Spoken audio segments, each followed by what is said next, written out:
Hi, my name is Sarah. This all happened late 80s when me and my best friend at the time, Jackie, were at my house having a sleepover. My parents were out of town for a work conference. It was a normal night. We watched movies. To be specific, horror movies. My favorite genre. Jackie made pizza in the kitchen, and I made a chocolate cake for after the pizza. When we were done eating and watching movies, we were bored. Until Jackie said, "Let's grab the phone book and prank call some people." Me being young and irresponsible, I said, "Yes, let's do it." So we called the first couple of people up and said some things we thought was funny.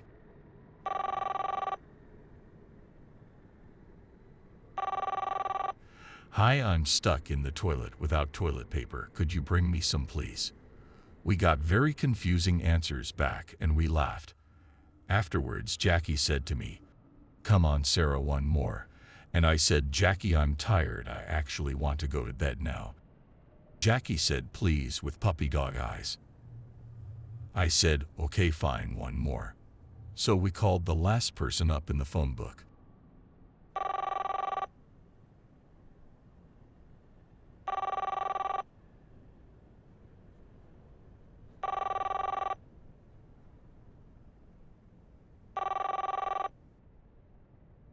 They didn't answer the first time, so I felt relieved. It was now Jackie's turn. The second time, a man answered the phone with a kind of annoyed voice. He said, "What do you want?" Me and Jackie looked at each other hesitantly. But Jackie did it anyway and said, "Hi, sir, your membership hasn't been paid." But before she could finish her sentence, he said, "Is this Sarah's phone?" We hung up the phone immediately. Jackie asked me, "How does he know your name? Does he know where we are?" She was freaking out, and so was I, because he didn't say her name. He said mine. "Sarah."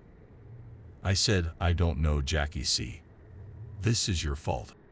I told you I wanted to go to bed, and stop with this nonsense." We were arguing until the phone rang again.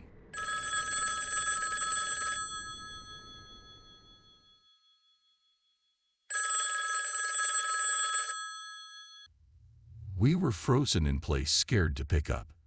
But Jackie picked up and said hello. All she heard was breathing on the other side. And then the familiar voice spoke and said, "Wanna play hide and seek? I'm very close. Come find me." Jackie hung up the phone immediately and told me what the strange man said. Froze in place, not knowing what to do, I was wondering, could he see us? Does he know where we live? One thing I know for certain is that the strange man was very close.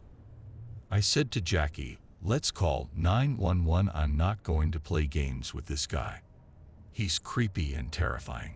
Jackie replied, "Sarah, listen to me. If he's close and we are in danger, we have to defend ourselves. Police is not going to be here for another 25 minutes, and we can't wait that long." So we decided to turn every light on in the house so we would feel safer, well, as safe as can be, until the phone rang again.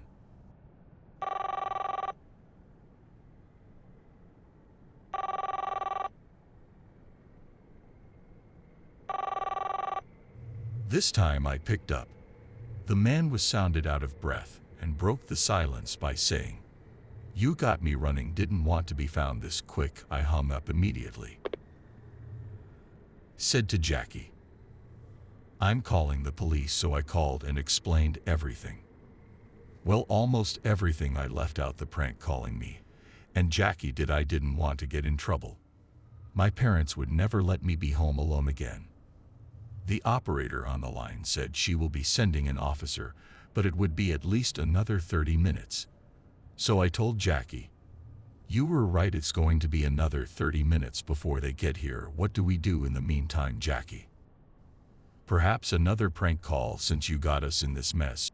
She could sense the sarcasm and said, "Sarah, I didn't know it was going to turn out this way." But she couldn't finish her sentence because it was disturbed by a thumping sound coming from upstairs in what to be sounding like my bedroom.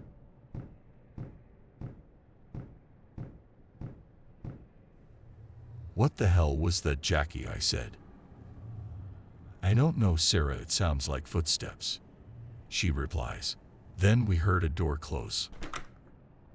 I started to think Jackie was talking to me, but I couldn't hear her.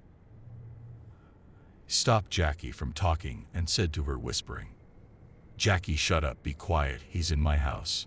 Jackie looked like she was going to be sick, but before we could do anything else, there was a knock at the front door. I felt relieved when I noticed it was the police.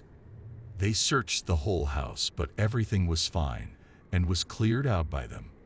But this nagging feeling wouldn't go away, so I told Jackie, "Let's go to bed, it's 3 in the morning." So we went to my room and Jackie passed out like nothing happened. Turned back facing the door, and that's when I heard the creak of the door slowly open. I stayed as still as humanly possible, and I heard breathing. The hairs on my arms stood up. I wanted to look, but my body wouldn't let me, so I pretended to sleep in hopes it will leave. Actually fell asleep. I woke up again. I checked the time only to see I fell asleep for 30 minutes. I couldn't believe Jackie was still knocked out. She would be the first one to die in a horror movie, that's for sure. I saw my door open and decided to check anyway. The attic door was a creak open. When I walked over there, I heard the breathing again. Saw an older-looking man sleeping in my attic.